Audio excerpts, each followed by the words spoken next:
Hello my dear students, I am happy and I hope that you will be also happy. आज हम आप लोगों को बतलाने वाले हैं कि बोर्ड एग्जाम में कौन कौन से मोस्ट इम्पोर्टेंट रूल्स हैं जो पैसिव वॉइस में आते हैं। तो लेट्स स्टार्ट वीडियो।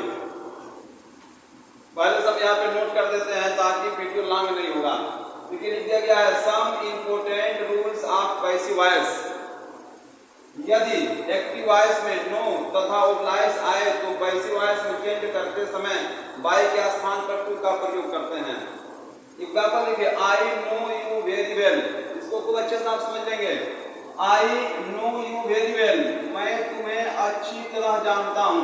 ठीक है, I know you very well, मैं तुम्हें अच्छी तरह जानता हूँ। प्रेजेंट इंडेफिनिट टेंस, यहाँ देखिए मुख्य क्रिया क्या है, मेन वर्ब क्या है, नो। अगर मेन वर्ब नो आए या फिर ओब्लाइज आए तो पैसिव वॉइस में चेंज करते समय बाई का स्थान पर क्या लिखते हैं, टू। इसका पैसिव वॉइस देखेंगे। पैसिव वॉइस में क्या करते हैं, ऑब्जेक्ट को सब्जेक्ट बनाते हैं। ऑब्जेक्ट क्या है, यू। यू को यहाँ सब्जेक्ट बना लेंगे। यू प्रेजेंट इंडेफिनिट टेंस का सेंटेंस है तो आर, यू के साथ क्या लगाएंगे, आर। और वर्ब का थर्ड फॉर्म लगाएंगे, क्या होगा, नोन। नोन, वर्ब का third form known.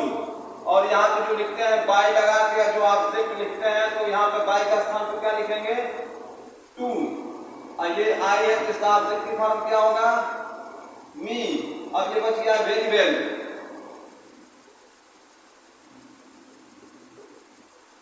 One second इसको अंडरस्टैंड कर लेंगे। I know you very well, मैं तुम्हें अच्छी तरह जानता हूँ। यदि एक्टिव वॉइस में मेन वर्ब के स्थान पे यानी मुख्य क्रिया के स्थान पे यदि नो आ जाए, लेकिन नो आ जाए या फिर ओब्लाइज आए तो पैसिव वॉइस में चेंज करते समय प्रीपोजिशन बाई के स्थान पे, जो बाई लिख के ऑब्जेक्ट लिखते हैं तो बाई के स्थान पे टू का प्रयोग करेंगे। एक एग्जांपल और देखिए, you did not know me, you did not know me, ये किस टेंस का सेंटेंस है, यह है पास्ट इंडेफिनिट का negative sentence, did not use किया गया है। तो यहाँ पर ये है ऑब्जेक्ट मी, इसको सब्जेक्ट बना लेंगे तो होगा आई। आई के साथ क्या लगाते हैं, पास्ट इंडेफिनिट टेंस का पैसिव वॉइस है तो लिखेंगे was. I was not. Verb का थर्ड फॉर्म नोन, देखिए नो आया है मुख्य क्रिया तो यहाँ पे जो बाई लिखते हैं तो क्या लिखेंगे, टू। यहाँ यू है तो यू का ऑब्जेक्टिव फॉर्म भी यू होता है, यू का ऑब्जेक्टिव फॉर्म भी यू होता है। अब देखिए ओब्लाइज, ये तो नो हो गया। ओब्लाइज देखिए, ओब्लाइज का मतलब होता है एहसान मानना, रेडी होना, कृतज्ञ होना। The villagers will oblige the head, गांव वाले मुखिया का एहसान मानेंगे या प्रधान जी का एहसान मानेंगे। तो यहाँ पे देखिए ऑब्जेक्ट क्या है, द हेड, को सब्जेक्ट बना लेंगे। द हेड विल, यह है फ्यूचर इंडेफिनिट टेंस, उसका पैसिव में विल शैल के साथ बी और थर्ड फॉर्म यूज किया जाता है। तो द हेड विल बी। अब उसके बाद लिखेंगे थर्ड फॉर्म ओब्लाइज्ड, ओब्लाइज्ड। इसके बाद जो बाई लगा के ऑब्जेक्ट लिखते हैं तो बाई के स्थान पर क्या लिखेंगे, टू। यहां देख लीजिए फिर से, नो और ओब्लाइज आए तो बाई के स्थान पर क्या लिखना है, टू लिखना है तो टू लिखेंगे, टू द विलेजर्स।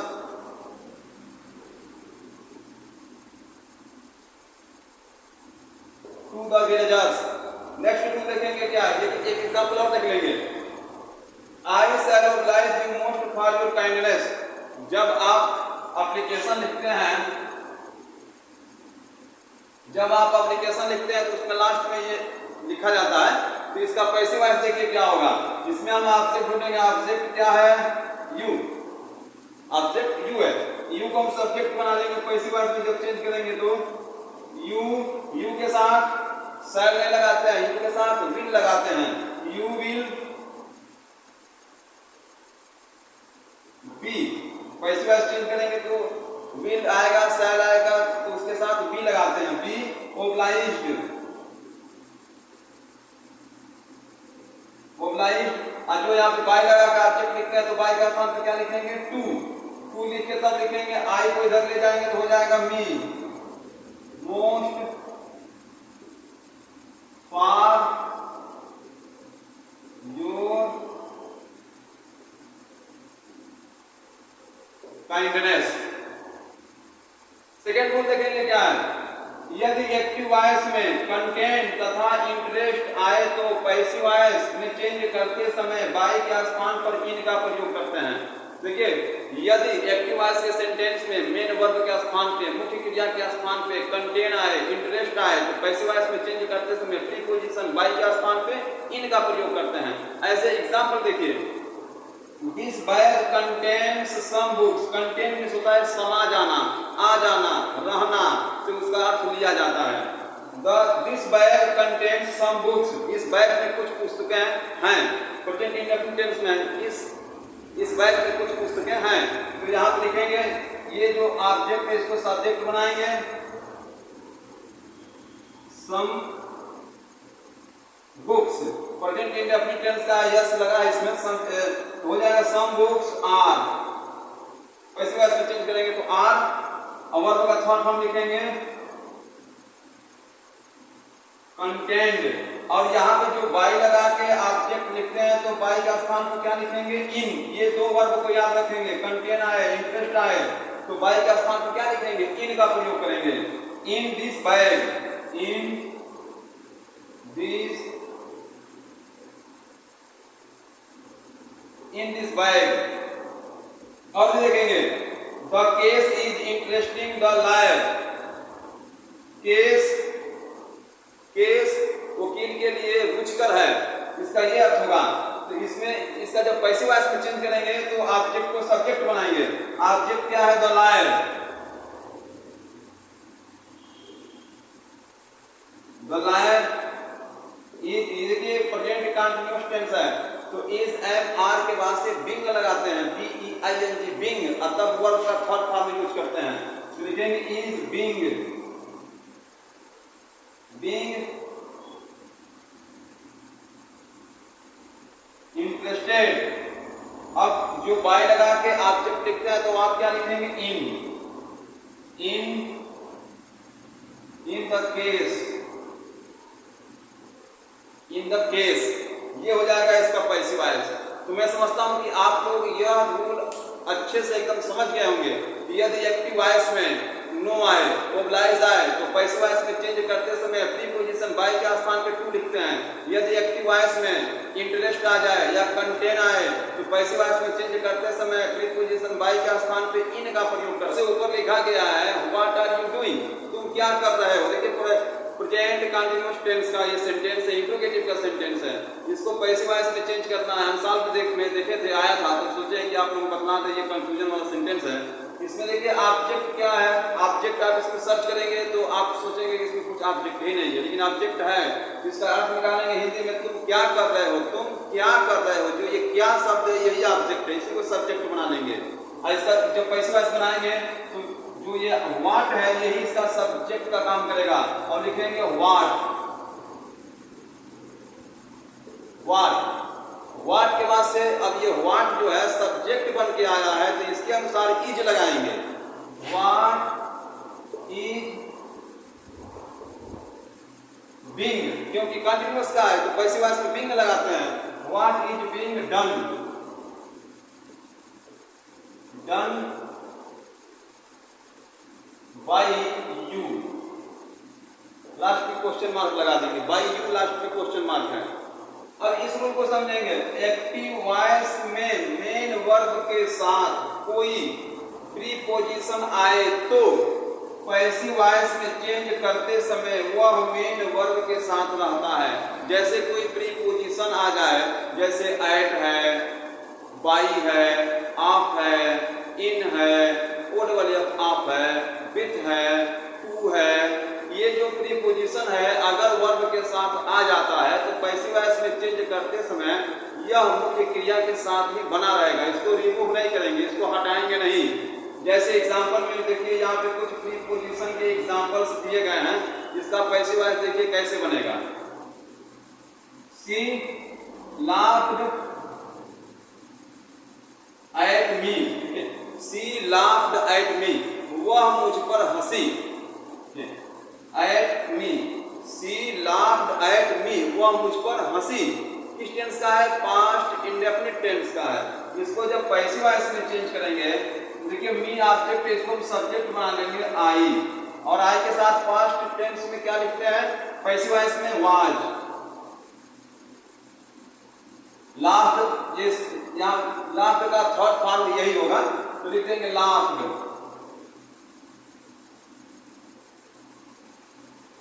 अब देखिए ये वर्ब है, वर्ब के साथ ही ये एट जो प्रीपोजिशन है ये यहीं पे बना रहेगा, एट।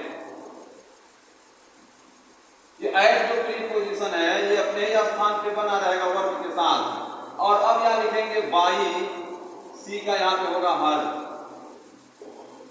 इसका पैसिव वॉइस यहाँ बना दे रहा है। देखिए ये मी है ऑब्जेक्ट, तो मी सब्जेक्ट बन के आएगा तो होगा आई, और आई के साथ लगाएंगे वाज, वाज के बाद से वर्ब का थर्ड फॉर्म लगाएंगे लाफ्ड। और देखिए वर्ब के साथ आया है एट, तो ये एट को हटाएंगे नहीं, क्योंकि मी ऑब्जेक्ट है तो सब्जेक्ट बन के जब चला गया है तो एट को सोचेंगे कि यहाँ से रिमूव कर देंगे, लेकिन उसको हटाना नहीं है, ये वर्ब के साथ बना रहेगा। यहाँ पे लिखेंगे एट, और तब लिखेंगे बाई, और सी का होगा हर। सेम वही प्रोसेस इसमें देखिए, I object to your proposal, मैं तुम्हारे प्रस्ताव का विरोध करता हूं, मैं आपके प्रस्ताव का विरोध करता हूं। इसमें देखेंगे, इसमें ऑब्जेक्ट क्या है, योर प्रपोजल, इसको हम पैसिव वॉइस में जब चेंज करेंगे तो इसको सब्जेक्ट बना के घर पे आएंगे, तो लिखेंगे पैसिव वॉइस में योर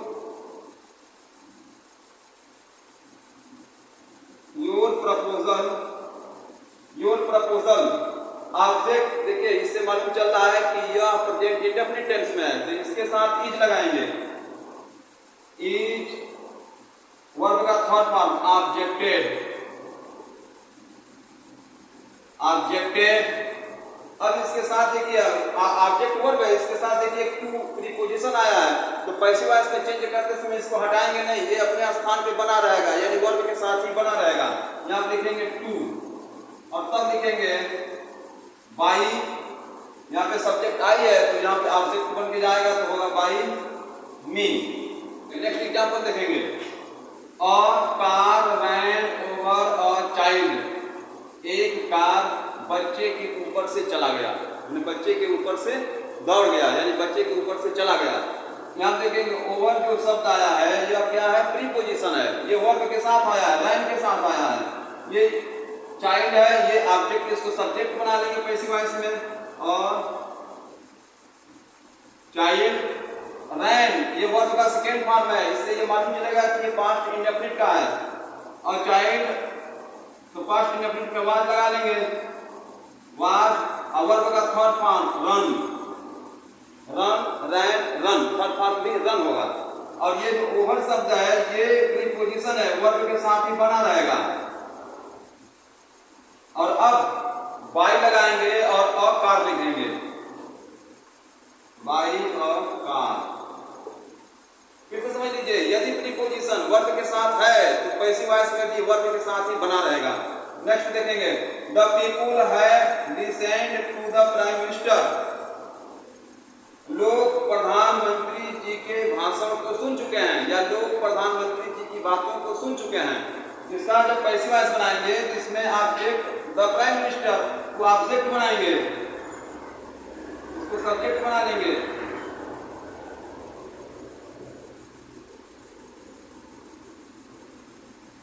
प्राइम मिनिस्टर जो ऑब्जेक्ट है उसको सब्जेक्ट बना लेंगे। और हैव लिसेंड ये है प्रेजेंट परफेक्ट टेंस, उसमें हैज हैव के साथ बीन का प्रयोग करते हैं, has been listened, has been listened. यहां देखिए टू, ये टू क्या है, प्रीपोजिशन है, इसको हटाएंगे नहीं, ये वर्ब के साथ बना रहेगा। यहां लिखेंगे टू, और तब लिखेंगे बाई, तब क्या लिखेंगे बाई, और बाई के बाद से क्या लिखेंगे द पीपुल, ये सब्जेक्ट है, इसको ऑब्जेक्ट बना के वहां ले जाएंगे, by the people,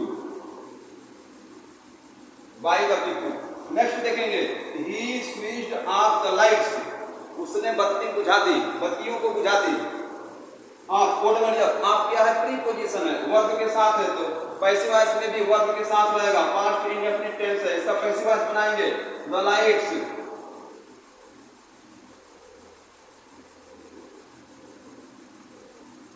the lights. अब देखिए क्या लिखेंगे, ये पास्ट इंडेफिनिट टेंस का है, ये बहुवचन हो गया तो लिखेंगे वर्ब। कुछ लोग इसको वेयर भी पढ़ते हैं, वर या वेयर, वर्ब। अब क्या लिखेंगे, वर्ब का थर्ड फॉर्म स्विच्ड, स्विच्ड। अब यहाँ पे ये जो ऑफ प्रीपोजिशन है वर्ब के साथ ही यहाँ पे बना रहेगा, लिखेंगे ऑफ। अब बाय हिम, हिम कहां से आया है, ये जैसे ही है इसका ऑब्जेक्टिव फॉर्म हिम होगा।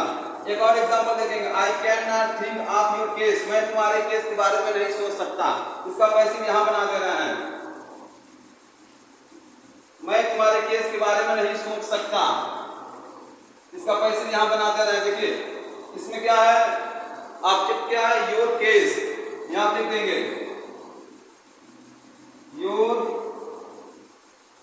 Your case. कैन नॉट, जब पैसिव वॉइस में कैन का यूज करते हैं तो जब एक्टिव वॉइस में कैन आता है तो पैसिव वॉइस में कैन के साथ बी लगाते हैं, और जब नॉट आता है तो कैन नॉट बी, ये है पैसिव वॉइस का रूल। तो लिखेंगे your case can not be, think का थर्ड फॉर्म थॉट, हाँ। अब इसके साथ देखिए प्रीपोजिशन आया है ऑफ, ये हटेगा नहीं, ये भी बना रहेगा ऑफ। अब लिखेंगे बाय मी, अब आई को ऑब्जेक्टिव फॉर्म में लिखेंगे तो होगा मी। तो ये रहा कुछ ऐसे प्रीपोजिशन जो एक्टिव वॉइस में आते हैं वर्ब के साथ, तो पैसिव वॉइस में भी अपने वर्ब के साथ बने रहते हैं, वो हटते नहीं हैं। कुछ ऐसे एग्जांपल्स हैं जो यहाँ पे बतलाए गए हैं, जो बोर्ड के एग्जाम में काफ़ी हेल्पफुल होते हैं, आपके लिए काफ़ी हेल्पफुल होंगे। तो आज के वीडियो में बस इतना ही। मैं आपसे रिक्वेस्ट ये करूँगा कि यदि आप लोग मेरे चैनल को सब्सक्राइब करेंगे तो थोड़ा मुझे सपोर्ट मिल जाएगा।